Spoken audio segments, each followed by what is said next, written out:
빠르게 알려주고 오라는 거야 내일까지.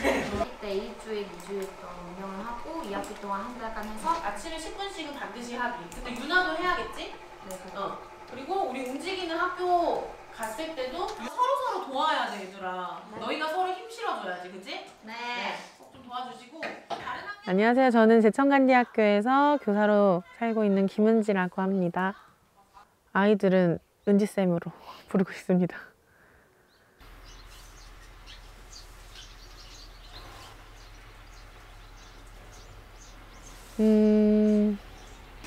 자립이 결국엔 스스로 혼자 서는 건데 소속에서부터 벗어났다 라고 생각을 한다면 이제 한 2007년 제 20살 되던 해 유년 시절부터 살았던 보육원에서 나와서 서울로 거의 상경을 한 거죠. 그때 이제 자립관으로 들어가서 살게 됐었는데 그때가 자립의 시작이 아니었나 라는 생각을 해요.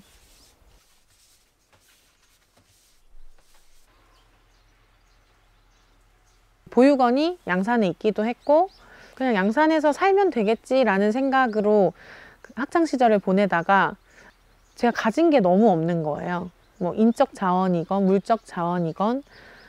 근데 세상은 호락호락하지 않더라고요. 아무것도 없는 사람인 저에게. 그래서 성공을 해야겠다.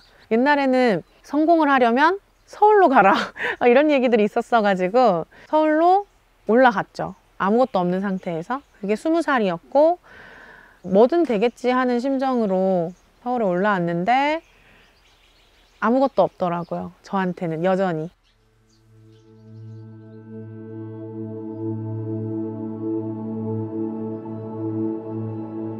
흔히 친구들하고 대화를 할 때 우리 엄마가, 뭐 우리 아빠가 이런 자기 부모에 대한 얘기들을 많이 하잖아요.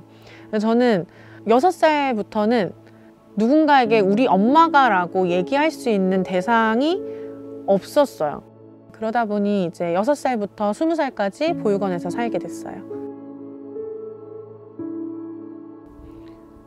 어떻게 살지? 되게 막연한 때였고 누군가한테 나의 살 길을 어떻게 살면 되냐고 물어볼 수 있는 상황이 아니었기 때문에 내 살 길은 내가 찾아야 되는구나 싶어서 저 혼자서 찾아보다가 자립관이라는 곳이 있다더라. 보육원을 나와서도 약간의 그 범퍼 기간을 둘 수 있는 곳이 있다. 자립정착금 300만 원 들고 무작정 올라갔어요. 서울로.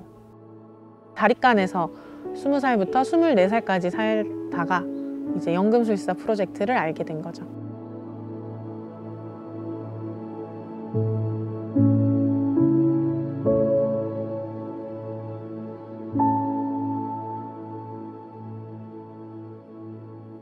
보육원에서 얘기했던 게 흔히 간호조무사의 길로 가거나 여자친구들은, 남자친구들은 뭐 상고나 공고를 가거나 그래서 바로 취업을 할 수 있게끔 거기에 그나마 또 격가지로 미용이 있었어요. 그 진입 장벽이라고 했을 때는 결국에 이쪽 사회도 어떤 학연 지연이 필요하다라는 거를 알게 됐던 거죠. 그래서 나는 정말로 가진 끈이 없구나 라는 것들을 좀 깨달아서 그럼 난 앞으로 뭐라고 살 수 있을까? 너무 할 수 있는 게 없으니까 그럼 이거라도 해봐야겠다 하면서 문을 두드렸던 거죠.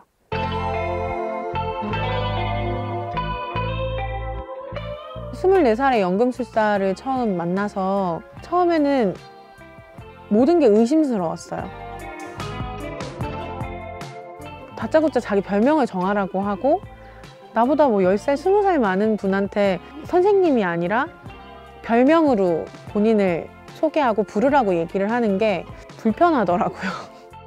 그것이 채 익숙하지 않은 상태에서 계속해서 너무나 낯선 것들, 뭐 몸을 쓰거나 뭐 마음을 나누거나 제가 태어나서 해보지 못한 것들을 너무 많이 경험하게끔 해서 의심스러웠어요.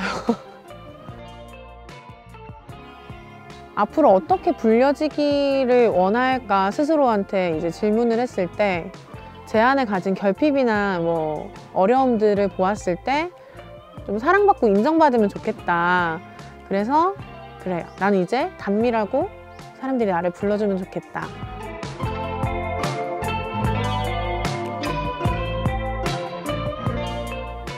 단미라고 불려진 그 순간부터 내 인생의 경로가 좀 달라졌다고 생각해요.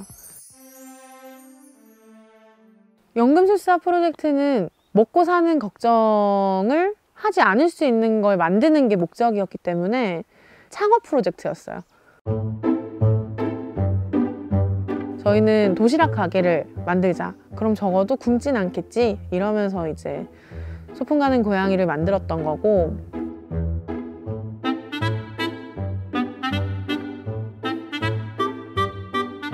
맨땅에 헤딩을 한 거죠. 많은 분들의 손길과 애정으로 함께 만든 공간이기는 했지만 함께 길잡이로 이제 함께 했던 분들조차 창업을 해본 경험은 없었거든요.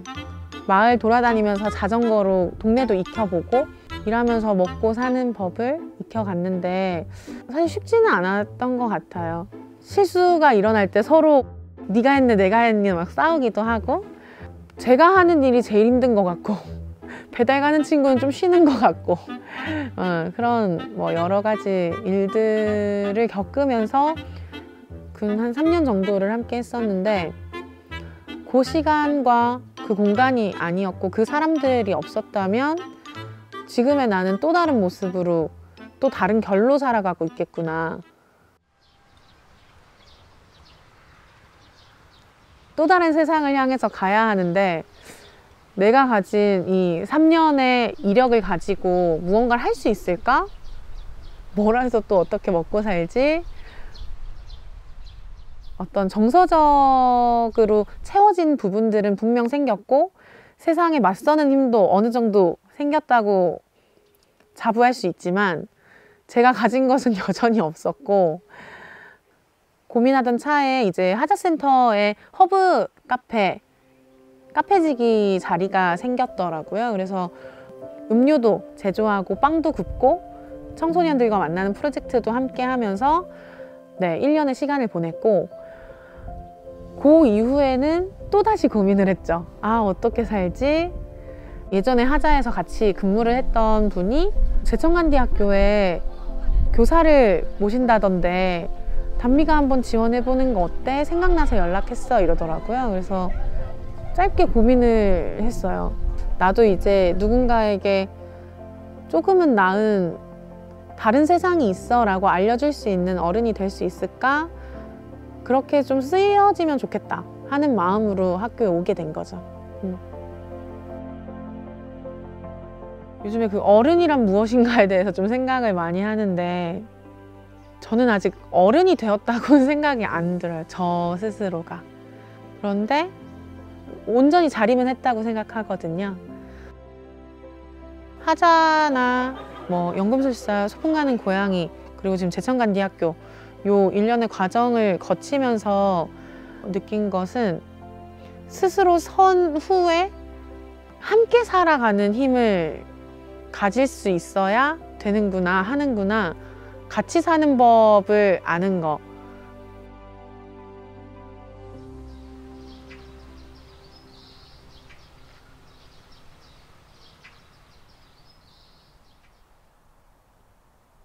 자립을 했다고 하는 20대 초반, 그때는 정서적으로 제대로 서지 못했다고 생각해요. 그 당시에 제가.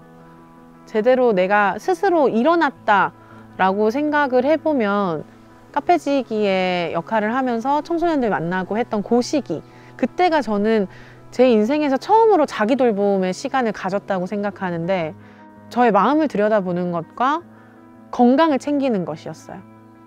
그전에는 그게 전혀 안 됐어가지고 나에게 시간을 들이는 법에 대한 연습이 없었던 것 같아요. 그리고 그것이 익숙하지도 않았고, 서울에 올라와서 이것저것 사고 나니까 돈이 없어서 딱 때마침 월경날이 됐는데 그 월경대를 살 돈이 없는 거예요.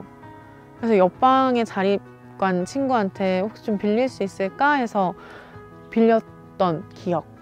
그런데 그 당시에 너무 좀 수치스럽기도 하고 너무 속상하기도 했었는데, 그 돈이 없다는 것보다 나의 어떤 정서적인 기반은 너무 약한 상태에 놓여 있었구나라는 생각을 했거든요.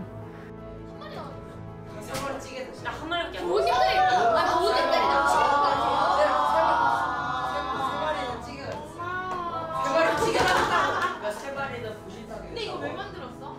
어제가 5월 15일이었어서 오늘 아이들이 스승의 날 행사를 이렇게 막 박수 쳐주고 앞에 나와서 상장 읽어주고 창문의 역할을 한다고 치면 보다 다양한 세상이 있음을 알려줄 수 있는 그런 사람이었으면 좋겠는데 지금 그런 역할을 하고 있나?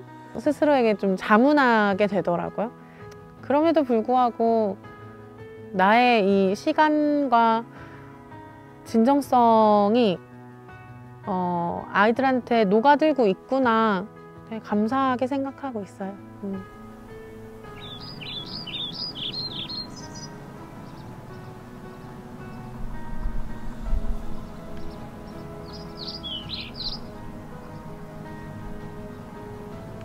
그 시간들을 견디거나 혹은 버티거나 아니면 그냥 그렇게 살아온 그 모든 시간들이 결국에는 또 새로운 길을 가게끔 해주더라.